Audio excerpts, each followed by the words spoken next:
Firenze, ville symbole de l'art, le berceau de la Renaissance, la cité des Médicis. Plus qu'une ville, Florence est une machine à remonter le temps.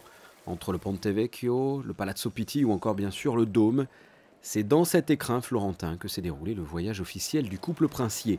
Tout d'abord, au Palazzo Vecchio, l'hôtel de ville. Le prince Albert II et son épouse ont été accueillis par Matteo Renzi, le maire de Florence. Le Palazzo Vecchio date du tout début du XIVe siècle. Après la visite des différentes salles, Matteo Renzi a reçu le couple princier dans son bureau pour un entretien et la signature du livre d'or. La délégation monégasque était composée entre autres de l'ambassadeur de Monaco en Italie, l'ambassadeur de Monaco auprès du Saint-Siège, ainsi que de Bernard Fautrier, le vice-président de la fondation du souverain, la fondation du prince Albert II, qui était à l'honneur dans la soirée.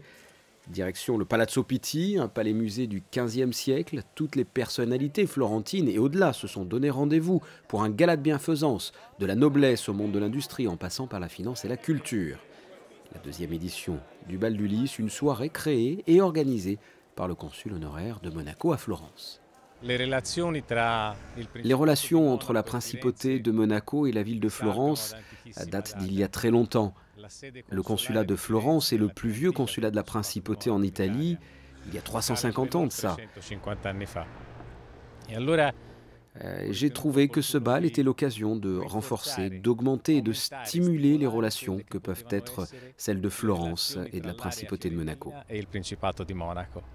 Les profits de cette soirée de bienfaisance serviront pour la moitié à la rénovation de la salle blanche du Palazzo Pitti et l'autre moitié pour la branche italienne de la fondation Albert II de Monaco.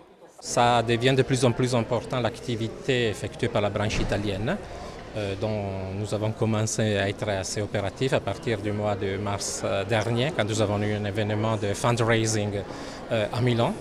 On a déjà 2-3 projets qui ont été approuvés et on est en train de vérifier, d'étudier de nouveaux projets qui sont de plus en plus intéressants, le tout dans l'objet de la fondation même. Après le dîner, les convives se sont rendus dans la salle blanche. La princesse Charlène a coupé le ruban symbolisant la réouverture de cette salle restaurée grâce aux bénéfices de cette soirée. Une soirée qui s'est achevée par le bal ouvert par le couple princier.